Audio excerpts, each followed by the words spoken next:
Pero ang ganda ng rose. Samahan niyo naman kami ng aking pamilya sa pamumuhay namin dito sa Row, and today nga is pupunta kami sa aking OB-GYN para kunin yung aming result. Pupunta kami sa aking OB-GYN para magpa-reading sa result. Kasi before, di ba, pumunta kami doon for my check-up. So, ngayong hapon, yung aming reading ng result. Kasama ko yung aking Junakis, ang aking asawa. Naglakad lang pala kami papunta sa aking OB-GYN kasi nga malapit lang naman, pero doon kami dumaan sa may kabilang kalye para naman malayo-layo ang aming lalakarin, at dahil nga dala namin si Indayana, kaya dala rin namin yung aming stroller. Super ganda pala ng weather today, tapos yung aking appointment is 3:30 in the afternoon at nagulat ako sa park kasi before is wala pang bulaklak yung roses, pero ngayon is super dami This one na. gani, rose, no? Oh, how pretty is the rose.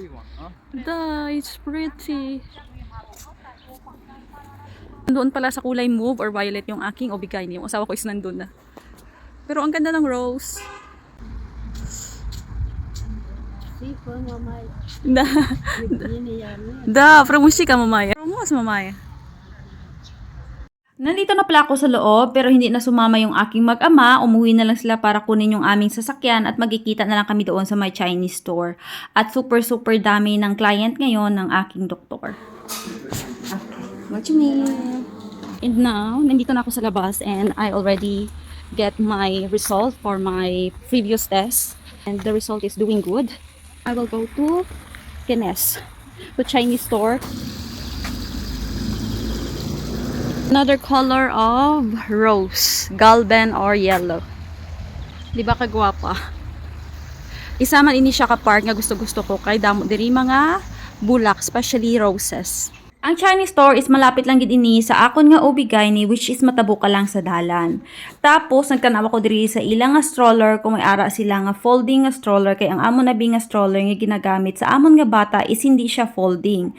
So kapag nag-travel kami is hindi gid siya namon madala.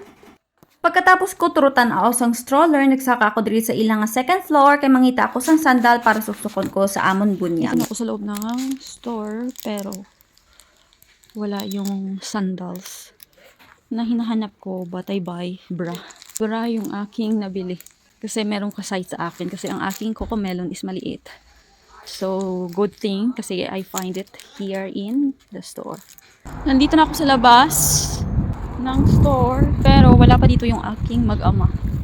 Sa wakas, nakarating na yung aking mag-ama at si Indayana is napagod sa kakaikot nila. At yan nga siya ay tulog. Tapos dumating pala yung aming parcel na in-order. Ito ay para sa aming anak and para rin sa akin. Sa Temu pala kami nag-order kasi mas namumurahan ako sa presyo, and I'm so excited talaga sa aking mga in-order. It's so cute, this one. This is for Yana, for the stroller or something you can put it. Ito na sa karton is ilalagay ko to sa crib ng aking anak kasi wala talagang nakalagay doon na something nga nagahuni-huni and colorful. Kasi before, meron akong nilalagay doon kaso nga lang ayaw ng aking biyanan, so tinanggal ko. Nag-order ako nito sa Temu kasi maganda yung kanyang review, pero nakalimutan ko ano yung pangalan, basta nagahuni-huni ni siya and have different colors. Talaga magustuhan ito ni Indayana kasi naglalaro na siya ng kanyang mga toys, tapos na-appreciate niya na yung mga different colors na nakikita niya. At ito naman yung para sa akin, this one is for postpartum belt, o diba nagkapilitla pa ako. And this is good for me kasi nga malaki yung aking tiyan, especially na CS ako. Wala akong in-order sa aking asawa kasi ayaw niyang umu-order siya ng mga gamit, especially mga clothes or pants sa online kasi nga minsan hindi kasya sa kanya, so nasasayang lang. Instead of buying online, gusto niya na nasa store lang siya mamimili para makapili siya ng mabuti. Bago kami umuwi is dumaan muna kami dito sa may basurahan kasi magtatapon kami ng aming pinagkainan. Dito na kami sa bahay mga langga. At ito si Indayana tulog. Time check pala is 7:30 in the night. Pero, di ba maliwanag. Basta may ka man asutol. 7:30 pero napakaliwanag, parang 5 in the afternoon. So, we go sa go.